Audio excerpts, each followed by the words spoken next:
All right, let's jump in. We're in a series of messages right now called Blocked. What is holding you back from following God? And we're looking at this idea that you're drawn to God.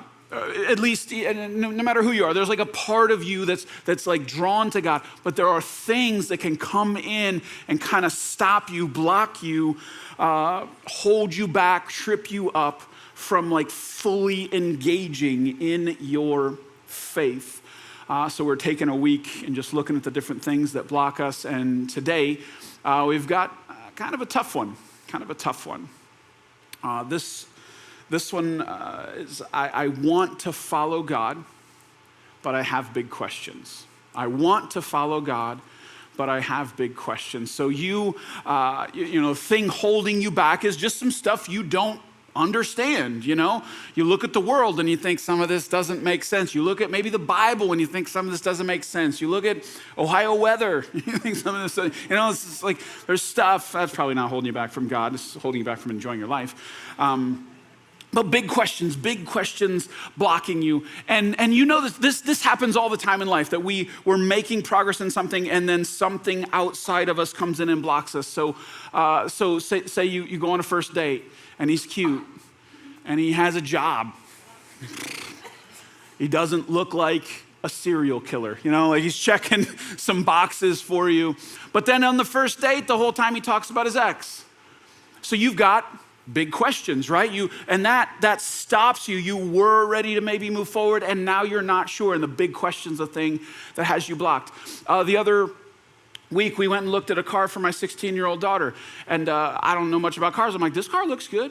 It already had a dent in it. That was important. Needed to be pre-dented because it's gonna have dents in it for sure. Man, she avoids the middle line, but she always it's the mailboxes are coming straight at me as we're going. So I know we're gonna have dents. That's fine. Is she in here right now? Is she hiding? She wouldn't even acknowledge it if she was. All right, good. But the car seemed great, the extent of my car knowledge is does it smell nice? It was all right. But we got in it, and as I was driving it made a little bit of a noise. And since I don't know much about cars, I had questions. And that's the thing that kind of slowed me down. I have to do something with that in order to move forward. And you have this happen all the time in your life, right? All the time you're making progress, and a question is something that slows you down. But I would like to argue that nowhere is this more important than your faith.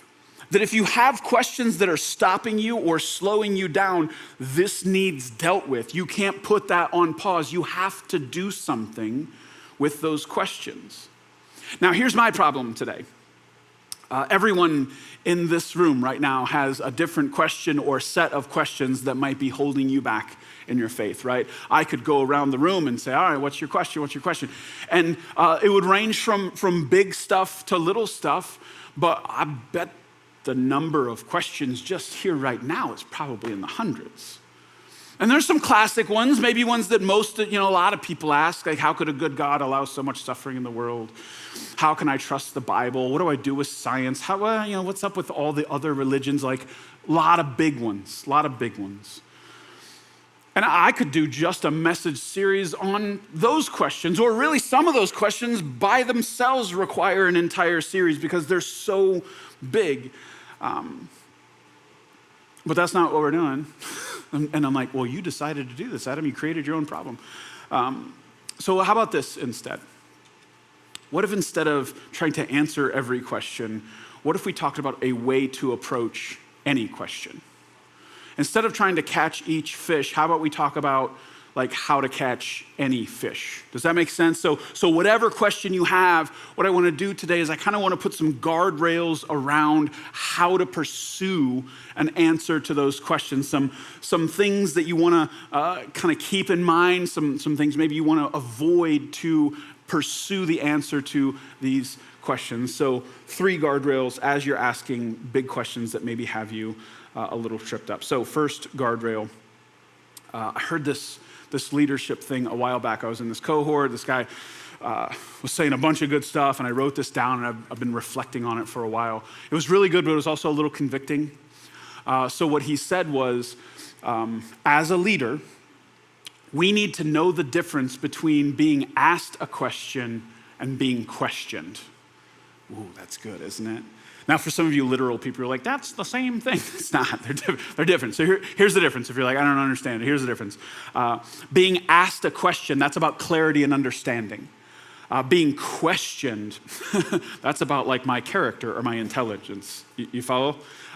Being asked a question kind of feels like, hey, help me understand. Being questioned feels like, hey, I don't trust you. Being asked a question, that feels like a relationship. Being questioned feels like I'm in a courtroom and can I have my lawyer please? And I need some help organizing some arguments here. There's a big difference, right? And that's a feel thing. And you probably know that, right, in your life. You can get a feel for the difference between being asked a question and being questioned. How many of you work for a boss where no matter what kind of a question you asked, he interpreted, I don't know why he's a he interpreted as being questioned? That's a really hard environment to be in, right? Like you ask a question and it's seen as some kind of an attack on him. Or flip that around. How many of you have tried to lead and you have a person who they don't ask a question, they're always questioning, and every question has an edge to it, or it's a little passive aggressive. There's a subtext to it where it's a question, but it's also an insult at the same time. How many of you have tried to lead somebody like that? The difference between these two things is really important. Because let me ask you something, if you've experienced this before, what does being questioned do to a relationship? You know, if you're asking questions, it's one thing, but being questioned, what does that do? It certainly doesn't bring two people together, does it? That repels people when they're being questioned instead of being asked a question. Because being questioned, you have animosity instead of curiosity. You have like a declaration of war instead of an olive branch. And by the way, this is so much more. It's more important than just being a leader. This is important if you're in a relationship with someone. This is important if you're a parent. That actually convicted me more, that little sentence. You need to know the difference between being asked a question and being questioned. Important for me as a parent, because I can interpret everything my kids do. Are you questioning me? Like I feel like they always want to fight. But this is really important to your relationship. I was reflecting back. My wife and I have almost been married 23 years, and I was thinking back, like just putting this as the filter on, kind of thinking through our relationship in the, am I asking a question or am I questioning? And I actually think when we first started off in our marriage, we were leaning a lot more towards questioning each other. And there was a little bit of sharpness to it. There's a little bit of lack of a trust. And it was a little more hostile in the beginning when we would deal with stuff. And now, here we are 23 years later, and it's a whole lot more we're asking questions. We're curious. It's more help me understand, and it's a whole lot less I need a 5-minute call to my lawyer before we have this conversation. You know what I'm saying? And that for me, I was actually like, wow, that's evidence of like movement there. And I would just suggest, this is like turn the series off and we'll turn a marriage series on here real quick. Like, hey, maybe that's a conversation you have to have. Like maybe you guys, part of what's happening in your relationship is you're questioning instead of being asked questions. And that's really actually kind of pushing apart, because questions actually should draw people together. You should come out on the other side of being asked a question, understanding each other more, not being pushed apart. Does that make sense? So maybe have that conversation. All right, marriage series, back off. So we get the idea that being questioned repels people. So I have a question for you. When you do this thing with God and you have big questions for God, what's your posture when you ask God a question? Is God being asked a question, or is God being questioned? Are you looking for clarity or an understanding, or are you looking for a fight with the God of the universe? Good luck. Are you looking for reasons to trust him, or are you looking for reasons not to? You know what I'm saying? Like, you can ask the same question but have a different posture. And the reason that's so important is because you know that if you've had any kind of relationships at all, you know that you can ask the same question, but how you ask it actually, it dictates the feel of the conversation, and it dictates the answers that you get. It's not just the question you ask, it's the posture with which you ask the question. And if that's true in your human relationships, isn't that probably true in your vertical relationship with God? So my example of this is Peter in the Bible. If you've read the Gospels, Peter's one of Jesus' disciples. He's the one who you hear from the most. He's always talking. And if you just read the Gospels and you just said, all right, when does Peter ask a question versus when does Peter question Jesus? It's a really interesting kind of a case study to say, all right, because you actually get very different feel. Sometimes Peter just asks Jesus a question, Jesus answers him. And it's usually like this deep, insightful moment. You're like, wow, we just learned a lot about like God and spirituality because Peter asked a question and Jesus answered. But every once in a while, Peter would question Jesus. And he gets a very different response. By the way, almost never does he get an answer. When he questions Jesus, it's always different. So Peter has experience with both, with Jesus. He's asked Jesus questions, he's questioned Jesus, he knows how that goes. So later in Peter's life, he writes a letter kind of giving advice to Christians, and it's called 1 Peter, one of these letters. And I want to read, he gives us some advice on our posture towards God. He says this in chapter 5, verses 5 through 7.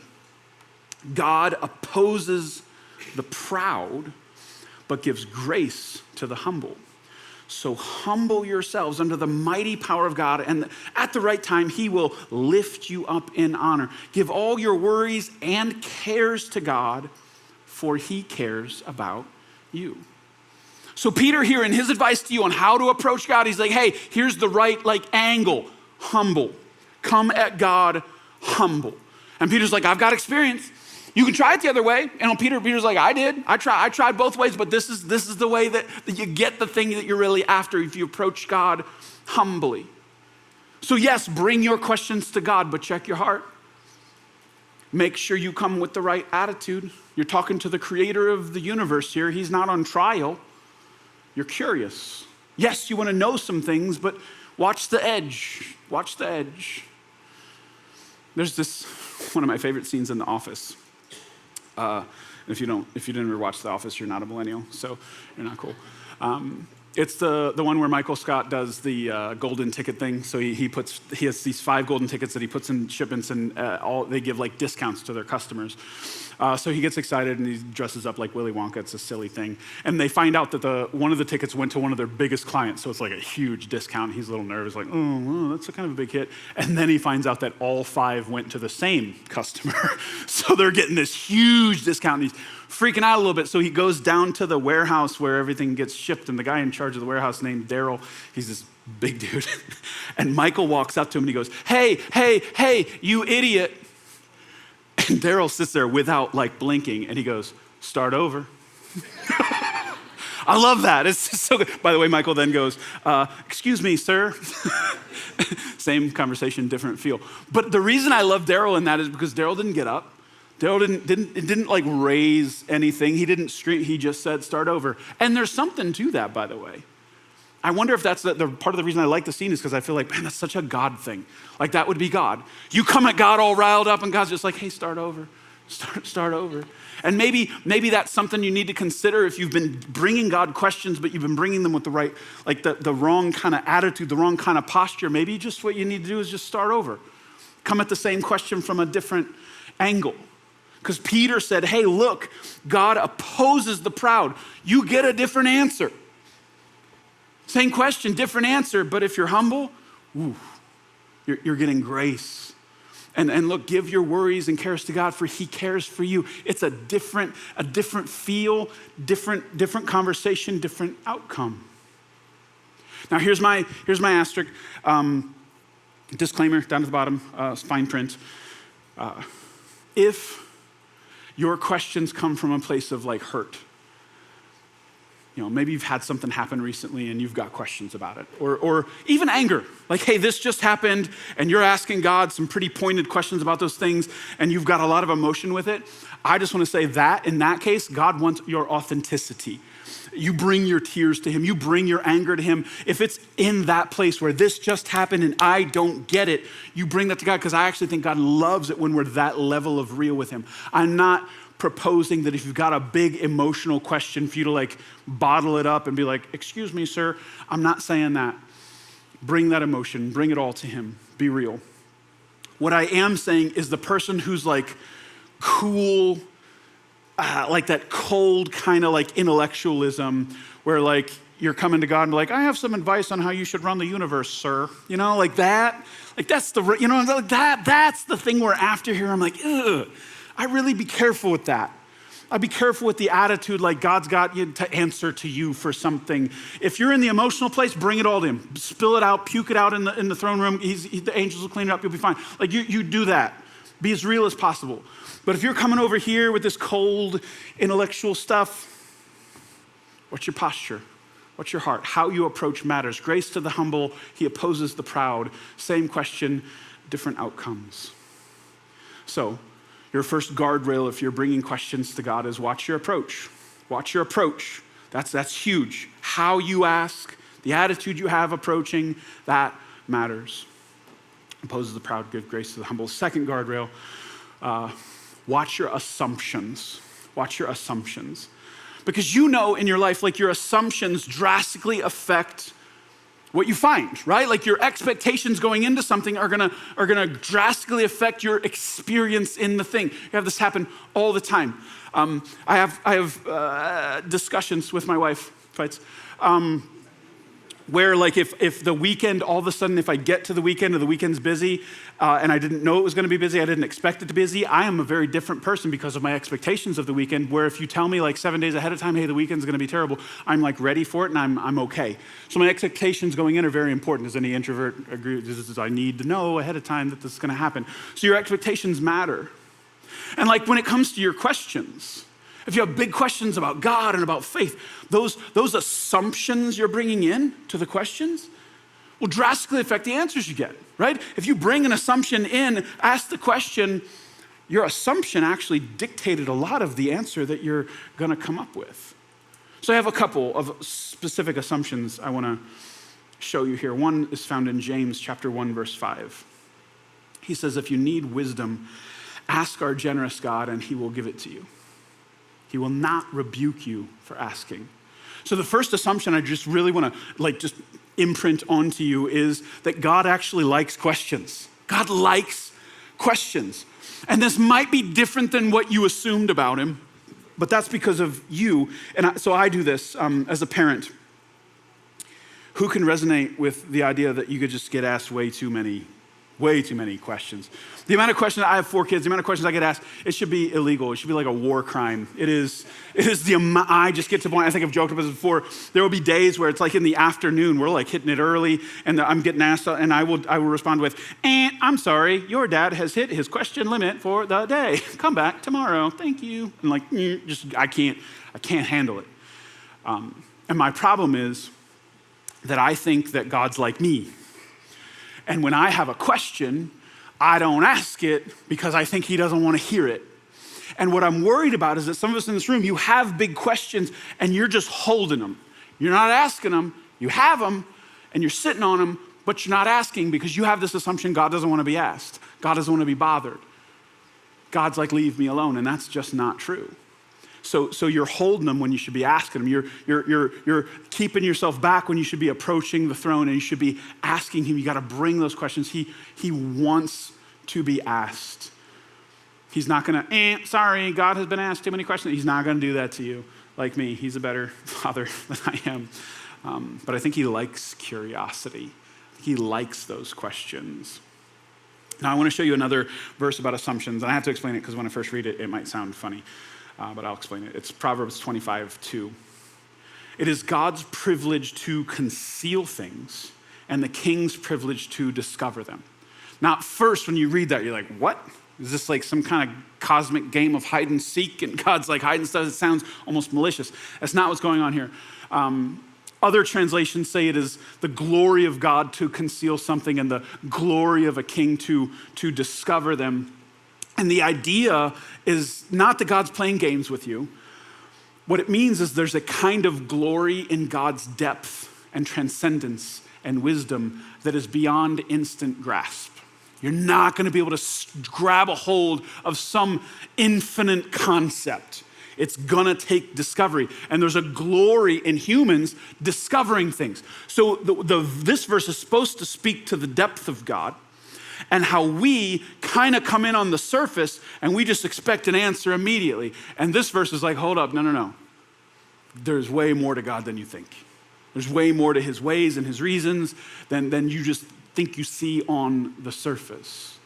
So the assumption I want to challenge you with is that there are answers, not going to be immediately apparent, and you might not even get the answer. It exists, but it doesn't mean you're going to get it. Because what we see, and if you read the Bible, you'll notice this all the time. A lot of people ask God questions in the Bible. Almost never does God just say, here's the answer. Almost never. God's response to questions is usually somebody being on some kind of a journey. And what happens in the Bible is you see these people ask a question and they wrestle with the question. They work through the thing and they're on this journey.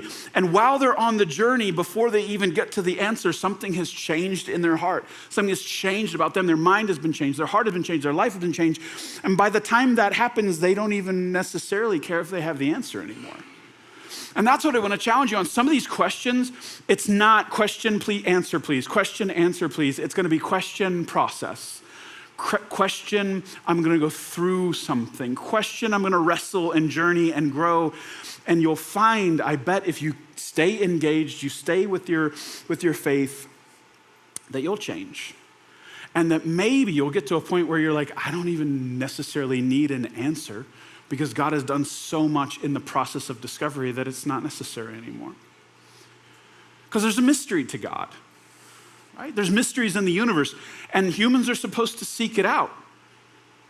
Doesn't mean we're always going to get answers, but the process God is going to do something with. So those are some really important assumptions. So watch your approach. What angle are you coming at? Watch your assumptions. That's the second guardrail. You got to watch, what are you bringing in? What are you bringing in? This is going to affect the answer. It's going to affect the process, the assumptions you bring in. And then the third guardrail, watch your heart. Watch your heart. I think a lot of times when we have questions, we kind of want to like scream at God, just be honest with me, will you? I think a lot of times if God would just kind of let loose, I think he would scream back, why don't you be honest with you? Why don't you be honest with you?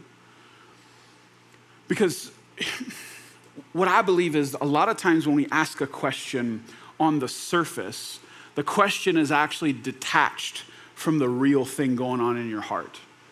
That you ask like an intellectual question, but the real question, the thing that's going on down in here is a little bit different than the intellectual question. For example, you ask like a big cosmic level question, like how could a good God allow all this suffering in the world? But that's not really what you want to know.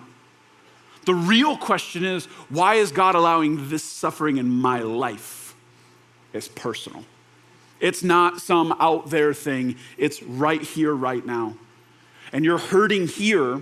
But instead of asking that question, you want some degrees of separation between your heart and whatever the answer is, so you ask the big question. And the big question is kind of a smokescreen for the real question. And we do this a lot. I think people are like, why are Christians such hypocrites? That's not what they mean. What they mean is, why did that Christian treat me that way? That's a different question, right? And I got to tell you, if you're asking a cold, intellectual, big question, but the real question is a personal one, the answer you're going to get there is not the answer you need. If you ask the personal question, you're going to get a different answer.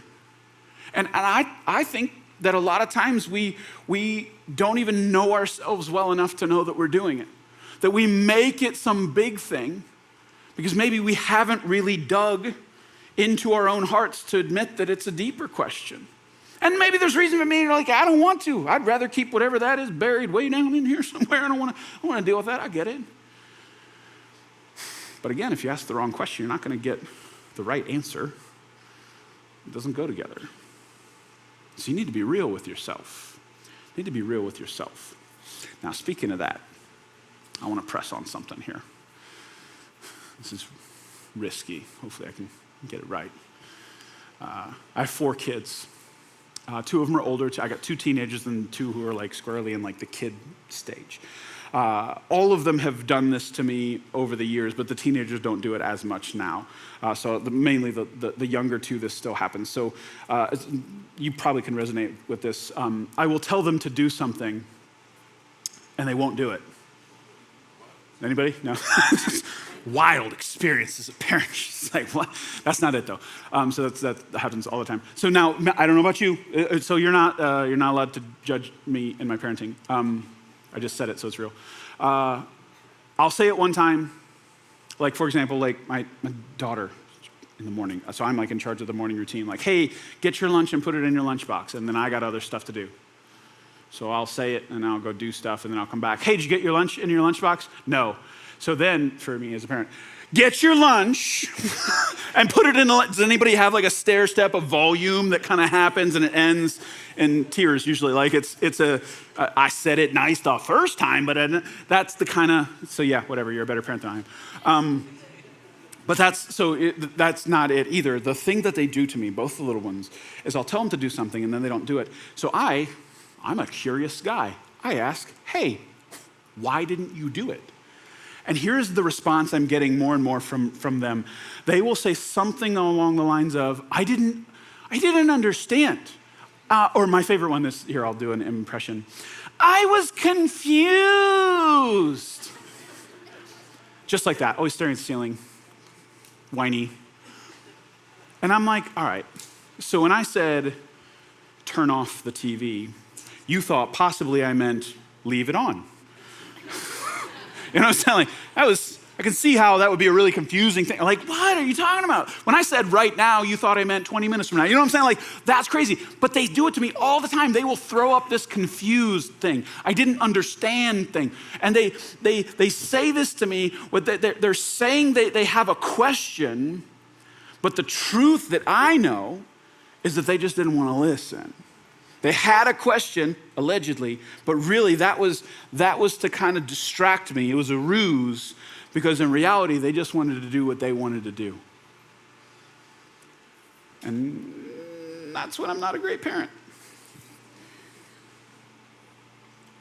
But I want to suggest something.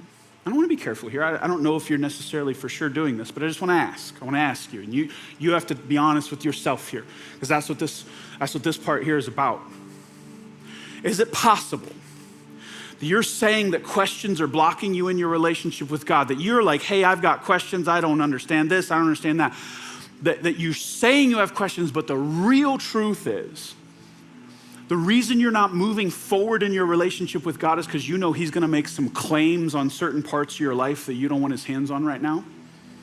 That you'd rather keep God out of certain areas. So instead of being honest and just saying, I don't want to do that, you actually are like, I have some questions. I'm confused. Like you're kind of doing that with God, when in reality it's a smokescreen. You just don't want to do what He's going to tell you to do. And this requires, here's the thing, I don't know. I know that like my 9-year-old knows what he's doing. He can be manipulative. He's pretty sneaky. I was confused. No, you weren't. You knew exactly what you're doing. There are times, though, I think that we don't maybe even know what's going on inside of us. You know, like you might not fully be aware that you're using questions as a smokescreen because you just don't want to listen to God. You don't want to accept the claims He's going to take on certain parts of your life. You might be aware of that. You might not. But I think it's something to think about. You got to watch your heart. This is when you bring questions to God. You better know why you're asking. You better know why you're hesitating. You better understand why you're stuck. And sometimes you need help with that. I have this, I got to tell you this. Maybe I shouldn't. You're already judging my parenting. It's about to get worse. I have this thing that I say back to them when they do this to me. Because they act like, I just was confused. I have questions. I don't get it. So it's a C.S. Lewis quote. It's one of the meanest ones that there is. It's actually in the Chronicles of Narnia. It's in the first book. It's called The Magician's Nephew. And so here it is. Judgment. You're not doing it. You're taking your judgment off to the side. You ready? I'm confused. Now, the trouble about trying to make yourself stupider than you really are is that you very often succeed. Isn't that good? I'll read it. I know. You need it again. Let me read it again. The trouble about trying to make yourself stupider than you really are is that you very often succeed. Now, I say it as kind of, I don't know if you know this. I have the spiritual gift of sarcasm. I use it on my kids all the time. And I'm trying to help them kind of move along with things. And I know, this is when the little twinkle in the eye, like, I know you know, and you're pretending not to know. So I'll say this, hey, don't make yourself stupider than you are. You might actually end up stupider because you're pretending to be stupider. But here's what I want to say, like, there's something to that, by the way, spiritually speaking. that if you're pretending to have a question when you don't really have a question, I think something happens there. That like you're saying you have a question, but the truth is you don't really want God to have a claim on your life. That there's something going on. Do you really think you're going to get an answer to a fake question? You really think God's going to be like, all right, let me answer that for you? Probably not, right? Because even if you don't know that it's a smokescreen, God does. God knows that you're asking the question to avoid the real issue. And again, if you watch Jesus all the time, when someone would ask him a question like that, the smokescreen question, they have a question, but it's not really a question. It was to keep him at arm's length. Jesus would smack that question to the side. He wouldn't let him ask it. He wouldn't answer it either. He wanted to get the heart of the issue. And I just want to say, man, if you can be honest with yourself and admit that your question is actually not really a question, it's a defense mechanism. I think then God can move. So can I suggest something to you here? If you think it's possible that you're doing that you're asking questions as a smokescreen for the real issue, here's a prayer. Here's a prayer. David prayed this. It's in Psalm 139, 23 and 24. He says this: search me, O God, and know my heart. Test me and know my anxious thoughts. Point out anything in me that offends you and lead me along the path of everlasting life. So he's saying, hey, I don't know myself. I don't know why I'm doing this. I know there's a jumbled mix up in here and I just need some clarity, God. So he asked God to help him know himself, to be honest with himself. And maybe you need that. Maybe you have big questions, but there might be some ulterior motives. You need to ask God, help me know why I'm doing this. That's a brave thing to pray, by the way. But I've found in my life that if I'm honest with God, I just did this the other day when I was honest with God. I'm like, hey, I don't want to do that. I know you want me to do it, but I do not want to do that. There's something, that is actually a starting point. Did you know that? Saying that to God, actually praying that is a starting point. It doesn't feel like one. You don't feel like you're supposed to say that. But I'm telling you, being real and honest with God about, hey, I'm acknowledging that is something you want me to do. Two, I'm also acknowledging I don't want to. That there's something that happens there that God's like, I knew that already, right? I already knew that. And now I feel like what that does is it unlocks something. And God can start to move in that. Because when we're lying, when we're like, I've got other questions, and we're not being honest about the actual thing, you're keeping God away from it. You just saying, hey, I know you've got a claim on this part of my life. I don't want to. God does something with it. So this is a bold prayer. It's a scary prayer, but it's real. And that's the thing you want, right?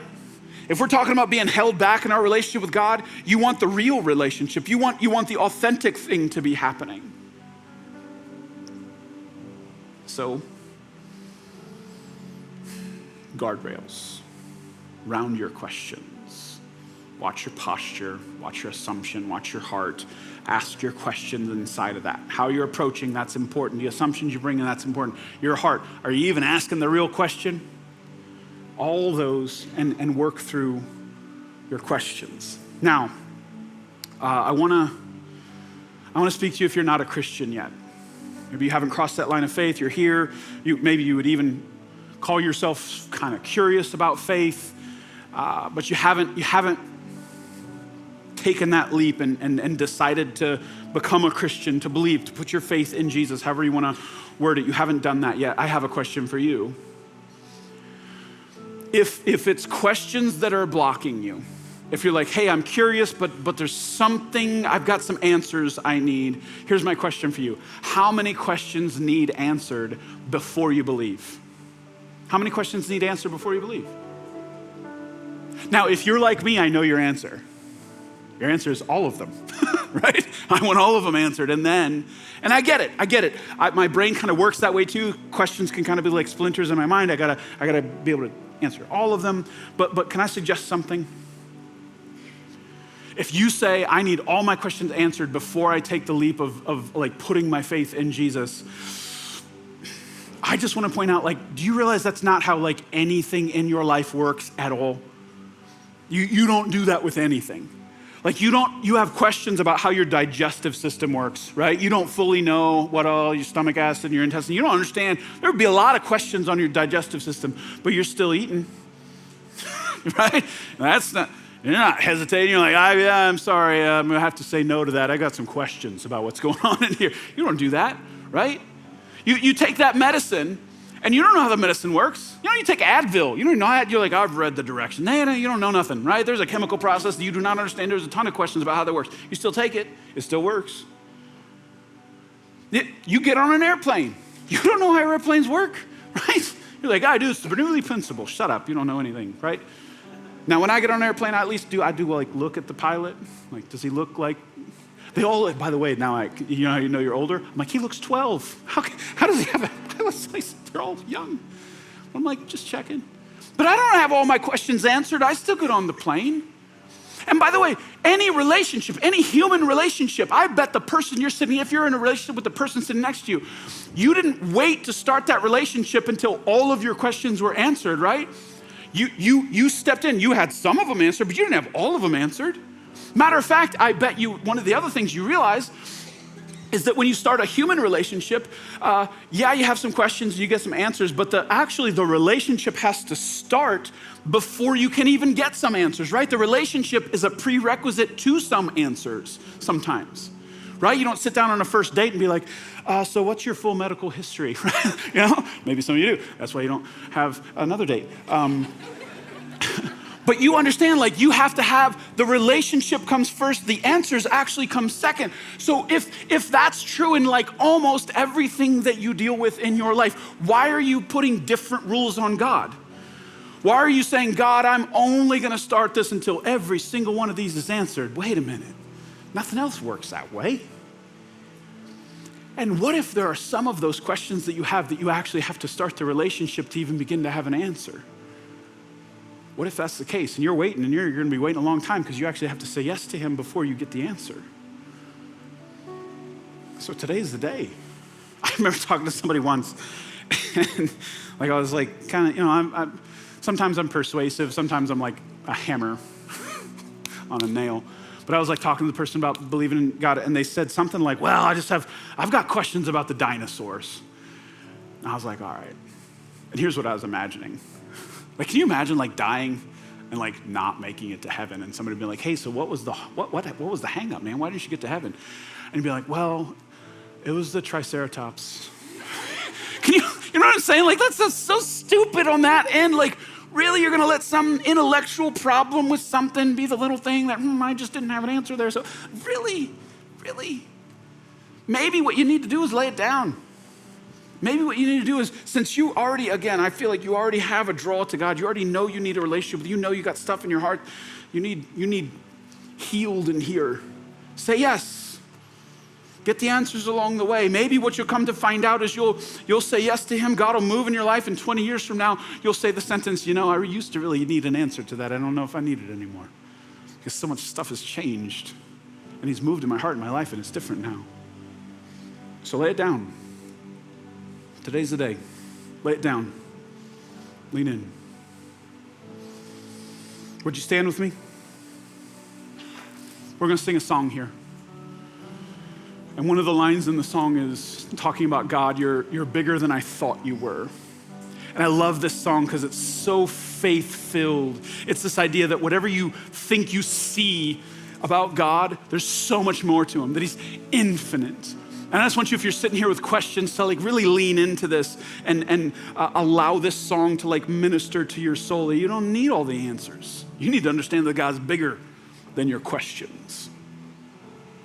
Pray with me. Lord, I pray for the person who's sitting here feeling like questions has them stuck.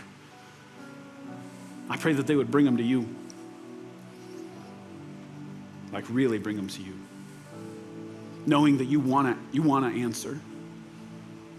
That you want to move in their heart and their mind as they wrestle with it.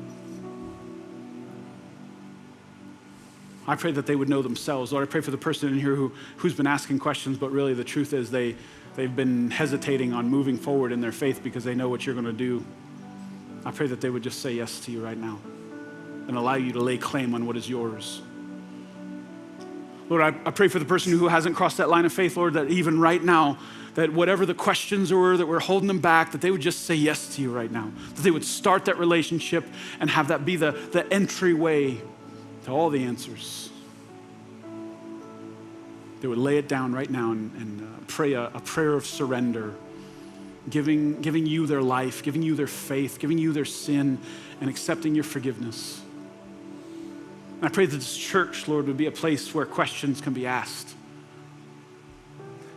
A safe place where we can work through these things together. Because I believe you are bigger than we think you are, Lord. And there's so much more there.